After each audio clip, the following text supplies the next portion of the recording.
इन खबरों के साथ मैं सुमन शुक्ला। स्वागत है आपका न्यूज 21 भारत में।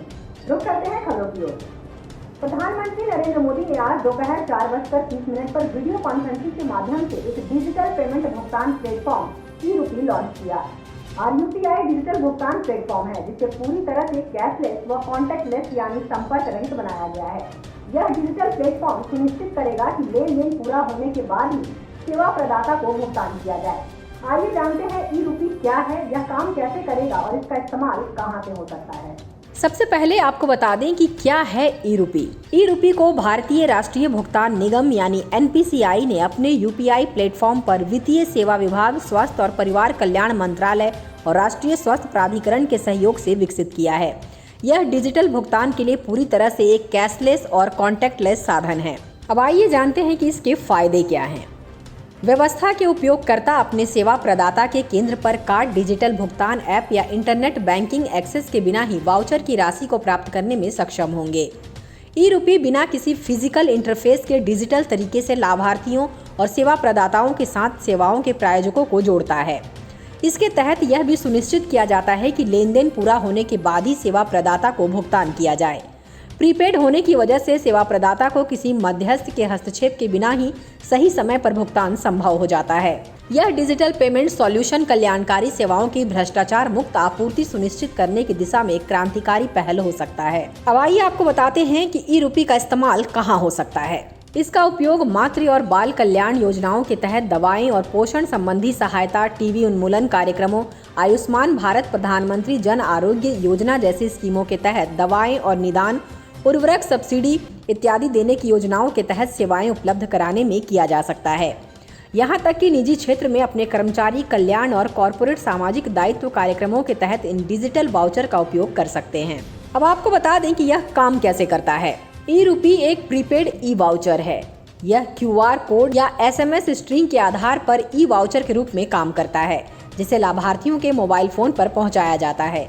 यह प्लेटफॉर्म उपयोगकर्ताओं को कार्ड, डिजिटल भुगतान ऐप या इंटरनेट बैंकिंग एक्सेस के बिना वाउचर को भुनाने की अनुमति देगा। ई-रूपी सेवाओं के स्पॉन्सर्स को बिना किसी फिजिकल इंटरफेस के डिजिटल तरीके से लाभार्थियों और सेवा प्रदाताओं से जोड़ता है। आज सावन का दूसरा सोमवार है। देवों के देव महादेव यानी कि शंकर भगवान की पूजा के लिए सोमवार सबसे शुभ दिन माना जाता है। वहीं सावन माह में आने वाले सोमवार को इसका महत्व और भी बढ़ जाता है। पौराणिक मान्यताओं के अनुसार सावन मास भगवान शिव को अत्यंत प्रिय है। वैसे तो शिव भक्त पूरे माह भगवान शिव की भक्ति में लीन रहते हैं, लेकिन प्रत्येक सोमवार को भोलेनाथ की विशेष पूजा की जाती है। सावन का दूसरा सोमवार है। आज के दिन भगवान शिव की पूजा कर भगवान शिव को मखाने की खीर का भोग लगाएं, इससे भगवान शिव की विशेष कृपा प्राप्त होती है। इस महीने से भारत में कोरोना की तीसरी लहर दस्तक दे सकती है। विशेषज्ञों ने कहा है कि अगस्त के महीने में कोरोना की तीसरी लहर आ सकती है, जिसमें रोजाना 1 लाख कोरोना के मामले सामने आएंगे। विशेषज्ञों के मुताबिक अगस्त के महीने में शुरू होने वाली तीसरी लहर अक्टूबर में अपने चरम पर जा सकती है। दूसरी लहर में कमजोर स्वास्थ्य व्यवस्था को देखते हुए केंद्र ने राज्यों से ऑक्सीजन, दवा समेत अन्य जरूरी सामानों को पहले से ही उपलब्ध कराने का निर्देश दिया है। हालांकि कोरोना की तीसरी लहर दूसरी लहर के मुकाबले ज्यादा खतरनाक नहीं होगी। विशेषज्ञों ने बताया कि दूसरी लहर में देश में हर रोज 4 लाख नए मामले देखने को मिले थे, लेकिन अब डरावनी तस्वीर नहीं दिखेगी। हैदराबाद और कानपुर IIT के प्रोफेसरों के नेतृत्व में शोधकर्ताओं का हवाला देते हुए एक रिपोर्ट में बताया गया कि कोविड-19 मामलों में हो रही बढ़ोतरी कोरोना वायरस महामारी की तीसरी लहर को आगे बढ़ाएगी। उन्होंने बताया कि यह अक्टूबर में अपने पीक पर पहुंच सकती है। विशेषज्ञों ने कहा कि केरल और महाराष्ट्र में जिस तरह कोरोना के मामले सामने आ रहे हैं, इससे स्थिति खराब हो सकती है। आपको बता दें कि केरल में कोरोना के मामले रोजाना 20,000 से ज्यादा आ रहे हैं। वहीं महाराष्ट्र में करीब 7,000 मामले सामने आ रहे हैं। दोनों राज्यों में कोरोना मरीजों की संख्या लगातार बढ़ती जा रही है। दुनिया की कोई ताकत नीतीश कुमार को मुख्यमंत्री की कुर्सी से नहीं हिला सकती, ये कहना है जेडीयू में संसदीय बोर्ड के अध्यक्ष उपेंद्र कुशवाहा का। कुशवाहा भले ही जेडीयू के राष्ट्रीय अध्यक्ष नहीं बन पाए हैं, लेकिन लगातार वह संगठन को मजबूत करने के लिए जिलों का दौरा कर रहे हैं। दिल्ली से पटना पहुंचे उपेंद्र कुशवाहा रविवार को बेगूसराय के दौरे पर थे। बेगूसराय में उन्होंने इस बात का ऐलान कर दिया कि नीतीश कुमार 5 साल तक के लिए बिहार के मुख्यमंत्री बने रहेंगे। कुशवाहा ने कहा कि कोई अगर इस मुगालते में रहता है तो नीतीश कुमार की कुर्सी चली जाएगी, तो वह ख्याली पुलाव पका रहा है। बेगूसराय के बाद उपेंद्र कुशवाहा आज नौगछिया दौरे पर हैं। नौगछिया में कुशवाहा ने आज पार्टी नेताओं से मुलाकात की। बिहार में शराबबंदी को लेकर सवाल किए जाने पर कुशवाहा ने कहा कि उन्हें इस बात को कबूलने में कोई गुरेज नहीं कि बिहार में अभी 100% शराबबंदी नहीं हो पाई है, लेकिन यह भी सच है कि नीतीश कुमार ने शराबबंदी को लेकर जो फैसला किया है वह अब जमीन पर असर दिखा रहा है। महिलाओं की स्थिति पहले से बेहतर हुई है। सड़क पर शराब पीकर बवाल करने वाले लोग नजर नहीं आते। धीरे धीरे लोगों की मदद से ही शराबबंदी कानून को सफल बनाया जा सकता है। बिहार में अपराधी बेखौफ हो गए हैं। नेता, मंत्री हो या विधायक, कोई भी सुरक्षित नहीं है। तो आम जनता की क्या बात करें। अपराधियों ने बिहार में पूर्व राजद विधायक भोला यादव के बेटे को गोली मार दी है। गंभीर घायल अवस्था में उन्हें अस्पताल पहुंचाया गया, जहां डॉक्टरों ने उन्हें भागलपुर रेफर कर दिया। पिता भोलानाथ यादव ने पंचायत चुनाव को लेकर हमले की आशंका जताई है। इधर समर्थकों ने आगजनी कर प्रदर्शन किया है। बाइक सवार बदमाशों ने कटोरिया के पूर्व आरजेडी विधायक भोला यादव के बेटे पप्पू यादव को गोली मारकर जख्मी कर दिया है। मीडिया रिपोर्ट के मुताबिक पप्पू के कमर में गोली लगी है। इसे इलाज के लिए यहां के एक निजी अस्पताल में लाया गया, जहां डॉक्टरों ने उसे बेहतर इलाज के लिए भागलपुर रेफर कर दिया है।